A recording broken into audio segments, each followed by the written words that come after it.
You're nobody till somebody loves you.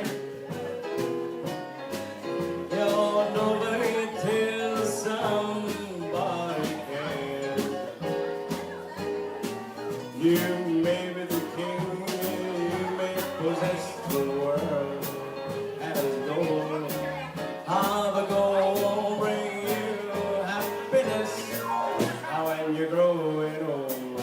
Yeah, the world still is the same. You never change it. As sure as the stars shine above. Oh, you know it till somebody loves you. So find yourself somebody to love. Hit it, Polari.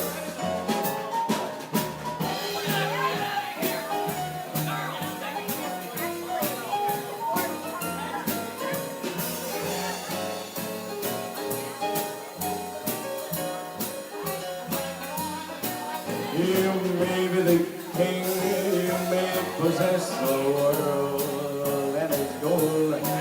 How the gold won't bring you happiness when you're growing old. Yeah, the world still is the same. You never change it. As sure as the stars shine above. Oh, you know until somebody loves you. Find yourself somebody to love.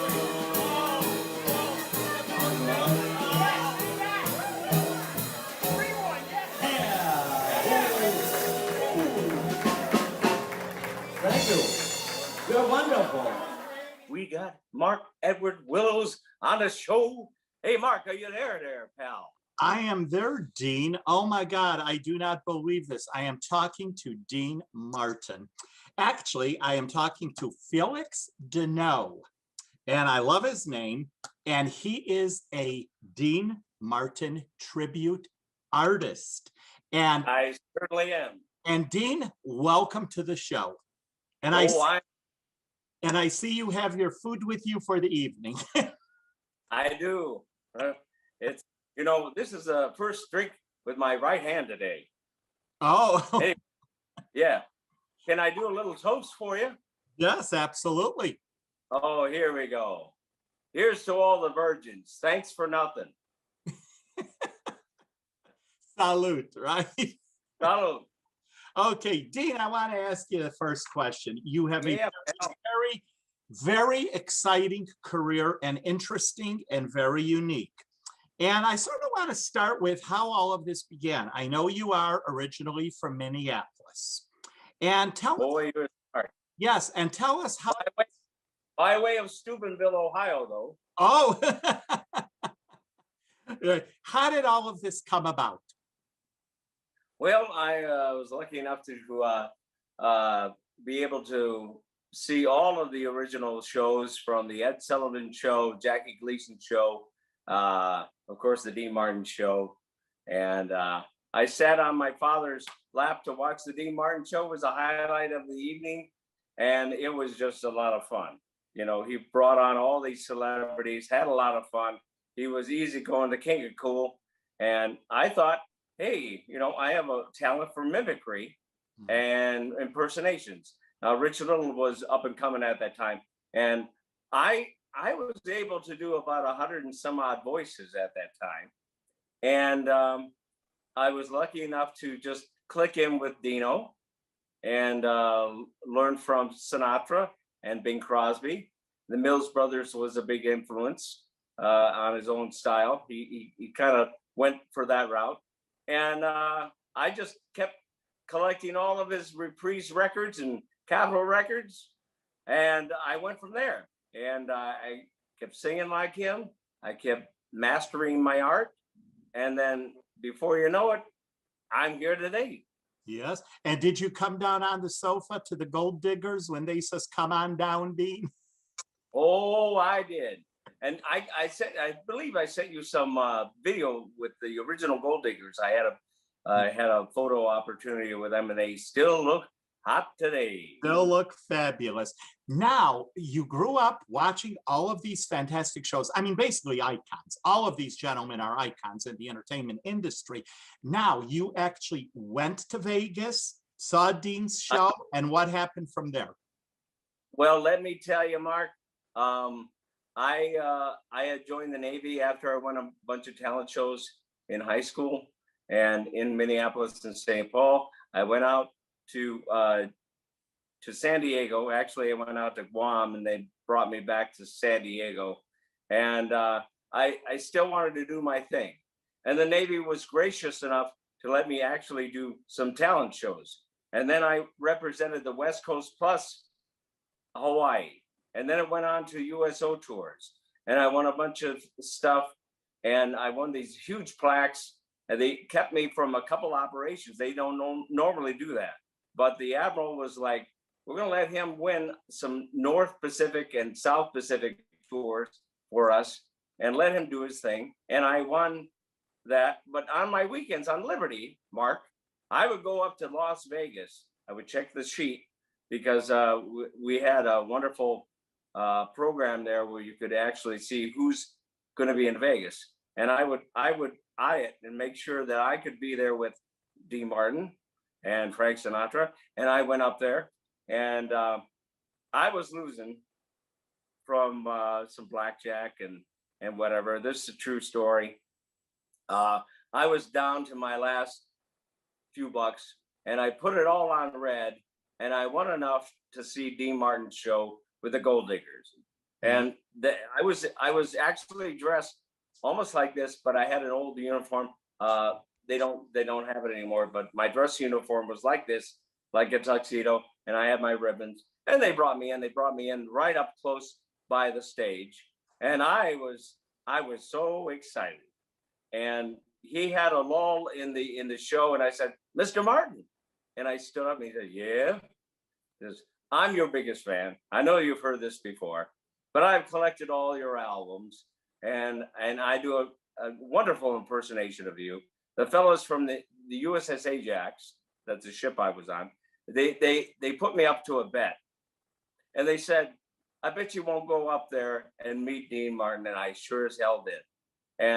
And he was so nice and so gracious that I shook his hand. It was a big bear paw in my hand, and my body just left me. I was like, "Am I really doing this? This is amazing." He brought me up there. I did an impersonation with him, with Ken Lane. Ken Lane wrote actually "Everybody Loves Somebody Sometime." He was his musical orchestra and conductor for many years at not only on the Dean Martin show, but also Vegas. And he turned to me and he said, "Well, that's pretty damn good, kid." A true story. Wow, and a career was born. How's that? A career was born, right? It was just a highlight. I wish I had an iPhone, as I told you, to document this, but at least I showed you my glory signature wall with James Cagney, Oh yes, Dean Martin, Jerry Lewis. very impressive. Yeah, Very impressive. Now let me ask you this: why did you choose Dean Martin? I mean, you've watched, Jackie Gleason, all the other shows. What was it about Dean that caught you? Now, I mean, granted, you look very much like him, and your mannerisms, everything. But was that one of the reasons, or what made you choose Dean Martin? I just had a really great time. I'll be honest with you, my father looked like Dean Martin himself. And then with my hair the way I am, and the way that Dean gave me compliments. And there's another story about his daughter up in Steubenville, Ohio in 2009. I picked it because I could actually get all of his small nuances of his numbers. And there's another story on that on all my gigs. And I've been doing gigs as I get older. People have said that I look more like Dean because I'm getting older, but that's okay. That's nice. But they've actually come up to me and they got real mad. They get they get mad at my manager or mad at me, and they said, "You're lip syncing to Dean Martin," and that used to offend me, but now my manager has indicated, no, take that as a compliment.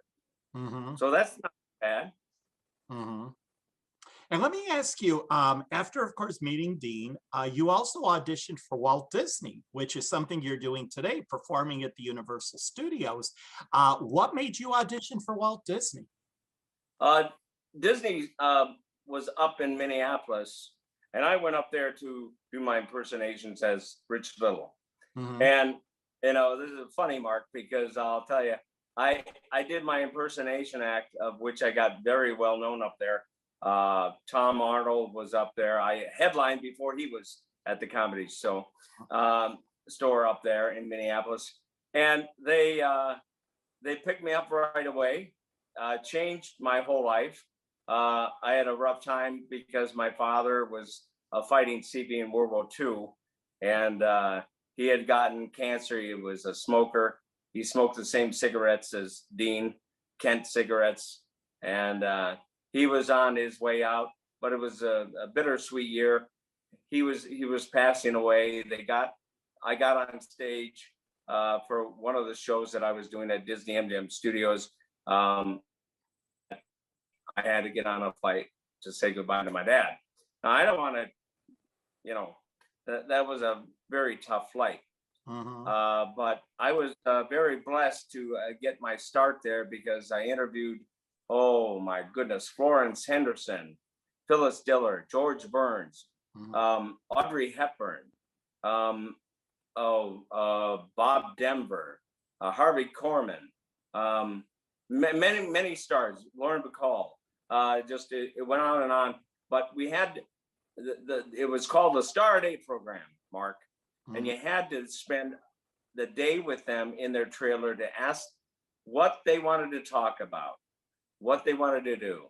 Cesar Romero, who was in Oceans with them, and it was just a real treat to do all of these things and meet all these stars. Bob Denver, you had I had his wife Dream on the show. Yeah, and it was just amazing, really, truly amazing. And what was it like for you to meet these people? Believe it or not, I've met some of them too. I've met Phyllis Diller. She just blew me away by her persona in real life as opposed to the stage. What was it like for you meeting, though, all these people?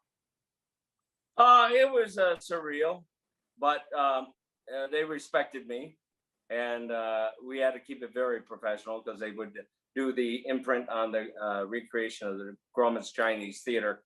And I was just in awe. I was also just kind of excited to get a chance to talk. I mean, there's some other little bit of stories that I can't tell on this show, but I'm sure. Florence Henderson she was a cracker. I'll tell you that much. She was a fit. Oh boy, she was a spitfire. I'll tell you that much. Oh yes, I had the chance to interview her many years ago, and yes, spitfire would be the word to describe her. She was even off the wall for the interview. Now she would do that. Yes. Now let me ask you this: when you do your show on stage, what are people expecting to come and see? Is it the typical Dean show, the singing, the Rat Pack? What's in the show? Well, as you know, I'm doing the show in Valparaiso, yes, at the Opera House, and been lucky enough to actually get invited, but it kept being postponed of the current circumstances. But a lot of them, they want to see me before I hit the stage, and when I hit the stage, it's like the wow factor. They go, ooh, wow, and that's kind of exciting. But they want the true Dean Martin. They don't want anything else. That includes not only my recreation of the Dean Martin show, and I do skits and comedy just like him. And I do the Rat Pack show. I do a Frank and Dean show. I do a Dean and Marilyn show. So I change it up, and I just have a lot of fun, because a lot of fun with doing this character, doing this persona that's bigger than life, you got to admit, there's nothing wrong with that. Oh, absolutely not. And like I mentioned early on in the show, Dean's an icon. And I mean, you are basically doing an icon, and that is something that the public wants. Now, tell me also this, I believe in 2009, you were recognized personally by Dean's daughter. Tell us about that. I was very blessed on that. And that came as a kind of almost a challenge. I'm not going to mention who said, well, I'll just say that, oh, you look like a nice guy in a tuxedo, but you don't look or sound like him. And I said, oh, really? And I said, well, I took this as a challenge. I'm not going to mention him for whatever. Anyway, so I flew up to Steubenville, Ohio, by way of Pittsburgh, and I got there, and my goal was to win the talent show, and I sure as hell did. And I got in a Cadillac. Dina Martin and John Griffith were there. And it was something, I'll tell you. It was wonderful. And I won it. I sang for all the people in the town, and got the oohs and ahs. But it's an experience that I'll never forget. And I was in the room with Dina Martin and with John Griffith before I went on, after I won the whole thing. And I just chatted with her. And I don't know if I told you this, Mark, but she got up suddenly, and I was puzzled, and she had to go out. And I said, John, what's the matter? She said, you remind her too much of her father. Wow, what a compliment. It is, but you don't want to feel too bad with. Yeah. But how would you feel if somebody would look just like your father? Oh yeah, exactly. I can imagine what she thought. I mean, it was just like probably looking at the clones. So yeah, she probably got emotional. Well, that's a nice compliment. Thank you. Yes. Now let me ask you this. Out of Yes, all sir. the songs you perform, whatever of Dean's, what is your favorite? I like to sing some songs from the Reprise collection that a lot of people don't request. I'm going to always have to do the Amore, Everybody Loves Somebody Sometime, but I get a big kick out of doing one of a number that Frank Sinatra had, Bad Bad Leroy Brown, and he gave it over to Dean to do. And he did, actually, they did a show in Westchester, New York, and sold out the place. So, and I like to do numbers that challenge me. I love to do the Vegas number where I love Vegas in the summer, I love Vegas in the fall, that one. But Dean was he was a lot of fun with a lot of the songs. He would put a twist on them and make people laugh, and that's what he loved to do. I like to do the same thing. I don't know, we're kind of almost simpatico. I like to watch the Westerns. I do skits. I do the Rio Bravo song with what I had on is, and I'm very particular. I watch him and study him very closely because you know why? Yeah, he did have a way, just like you says, he put a spin on things. It just came to mind the Christmas song, Rudolph the Red-Nosed Reindeer, how he changed it to Old Rudy. See, he had his way of Rudolph, yes. Yes. Yes. He had his style of doing things. Now, you perform naturally, Dean, on stage. Do you live, Dean, off stage? I do not. I do not all the time. I play a number of characters at Universal Studios. Been blessed and worked there for 31 years. I believe maybe your producer has seen me, but I do. I'm very proud to do Doc Brown from Back to the Future, Popeye. I've done Charlie Chaplin when they had them there, Stan Laurel, Humphrey Bogart at one time, Jerry Lewis. So I've been gainfully employed by them, but they also took care of me when we had a lull. And you know what I'm talking about, yes. What happened. Yes. Wow, that is an amazing run. 31 years. And you're not old. Yes. You could be there another 20 something years. And what is the audience like? Is it a young generation to older? Is it mostly older? Because, you know, I'm amazed. I talk to a lot of young people, and I have a lot of young friends that are not that I'm older, younger than me. And, you know, it's amazing how they know of Dean, and they know of Frank Sinatra. They know of all these people. So what is your audience like? My audience it ranges from, just like you said, young to old. I will admit that a lot of my audience members are retired, but they want and they know particulars. They don't want somebody that's not going to be the Frank Sinatra, Sammy Davis Jr., or the Dean Martin. They'll call you on it. They will call you on it because they're smart. They know. But the age range is changing because they're finding this music. They're smart. They're a smart young crowd. And what's nice is that it's a resurgence of this type of music. And I've done many corporate events from the Gaylord to Marriott's and Atlantic City, Las Vegas. I've been brought out there to do that. Minneapolis, Valparaiso. I've been very blessed. I played at the Fontainebleau. I've got several requests to do that again 3 times. And, you know, you get that excitement that, you know, they come up and I want a picture with you, Dean. What greater joy is that?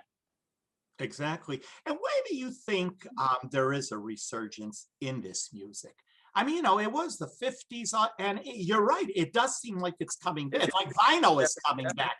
It's really something how people love that music. And in my opinion, correct me if I'm wrong, don't you believe also that's when music was music?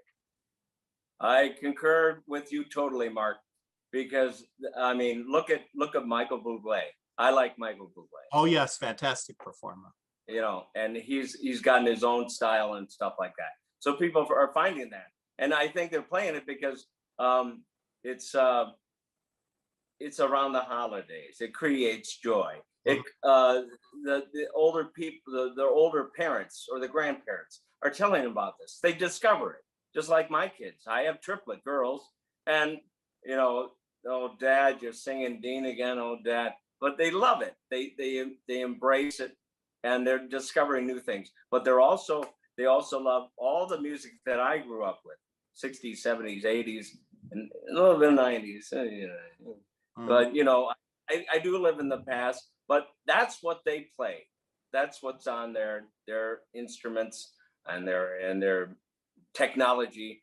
And you gotta just love it. You gotta love it because they're playing. Every time, Mark, every year, I'll tell you, around Christmas time, I always, and Dean Martin's daughter, Dina, we've chatted online about this, and she's actually a friend. And if they could do that, if they could friend me on my Facebook, Mark, with you, I'd appreciate it.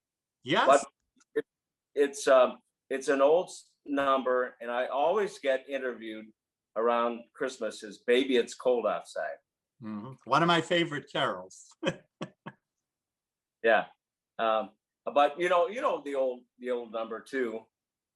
And it creates controversy, if you know what. Oh yes. But yes. it's just a number. They didn't mean anything by it back then, and it's still a wonderful number today. Exactly. Now, when you do your shows on stage, how long are they usually? How long are you up there performing? Well, that depends on the client. I would say usually it's about 90 minutes to the Las Vegas type show. You get a break. People have to go pee and get up, you know. But they have to go, and it's about a normal time. Sometimes I do about 3 or 4 hours, easy, and you know I go through the whole gamut of songs and jokes and stuff like that. And it's great to do all the jokes too, because I'll tell you, you know, my mother-in-law is living at the house now. Oh, Did you? She's 96 years old. wow. Doesn't need glasses. Drinks it straight out of the bottle. Her doctor is Jack Daniels, right? Well, that's Frank. That's Frank's favorite number. Oh yeah. Oh yeah. Oh yeah. Yeah. Oh yeah.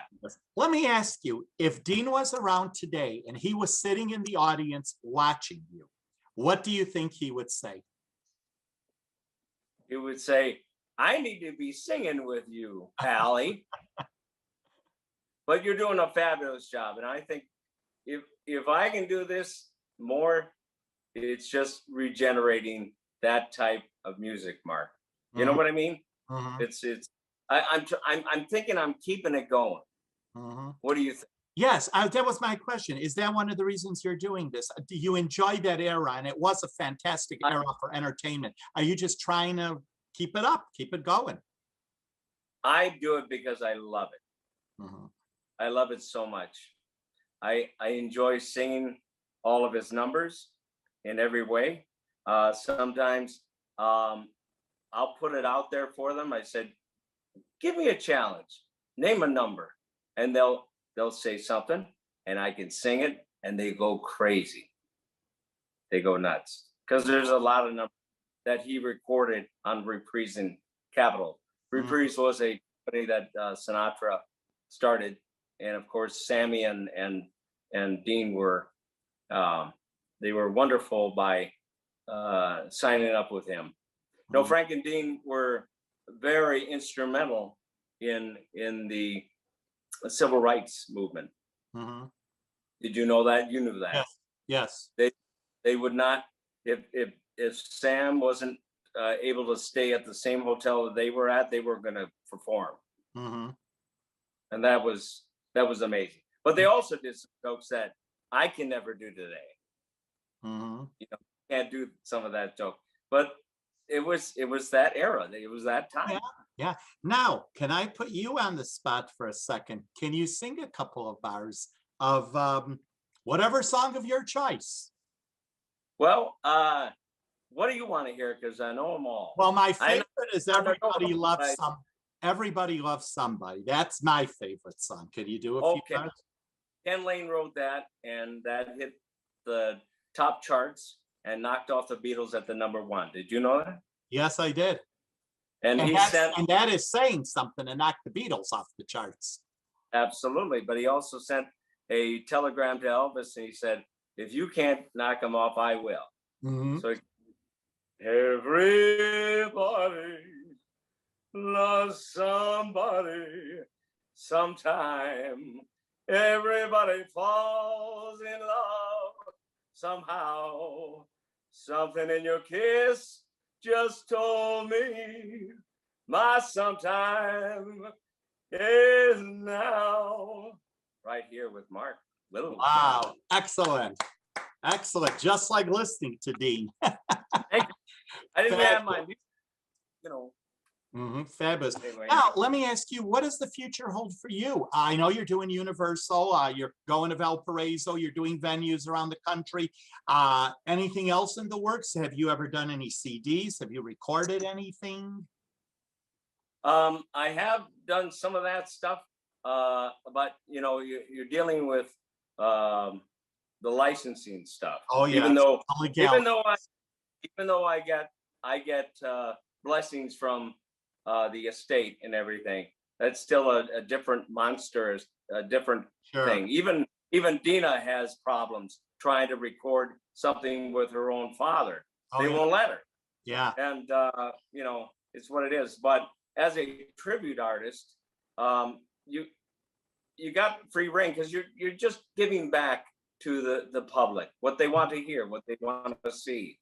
And you know, I've been blessed. You know, I've got several shows that are lined up in requests in 2024. Well, I hope, you know. And I'm doing the Fontainebleau several times, the Valparaiso. Cliff Ryan brought me in there, and just a beautiful venue. It brings you back to a sweet time. The whole city itself, they treat me like a big star, and something impressive. I have I've been approached by several things for I can't say his name, very famous NBC, but because I work for NBC, and it was a contest for the best tribute artist. I had to decline because of legal issues. Would Mhm. love to what it was, but can't do it. Oh, I know. Most people don't realize all the legalities in this entertainment business. Yes. And I'll tell you something. I've been very blessed by a manager of mine, Betsy Bayram, if I can do a shout out for her. Yes. She's contracts and runs things for me. And we're on top of everything. So we try to get something back to the requests for the clients right away, because they want answers right away. You know, Mark, you know how it is. Oh, yes. And let me ask you, when your time comes to leave this world, like we all are one of these days, do you want to be remembered as Dean Martin? What do you want on your tombstone? Well, that would be a very nice honor. I would like to be known as a loving father Mhm. and a wonderful tribute artist to a very great man, Dean Martin. Yes, that would be great. But it's also going to be in a. I want to go and be buried in Fort Snelling as a honored U.S. Navy veteran too. Mhm. Well, anyway, Felix, it was wonderful having you on the show. I don't know if I should call you Felix or Dean. I'm telling you, I'm looking at Dean. Well, I am honored, Mark, that you were able to bring me on your beautiful show. It was a pleasure. Thank you so much. I know the viewers are going to like you. You definitely are doing a tribute to an icon. I think Dean Martin, one of the greatest guys around, and all the best and much continued success to you.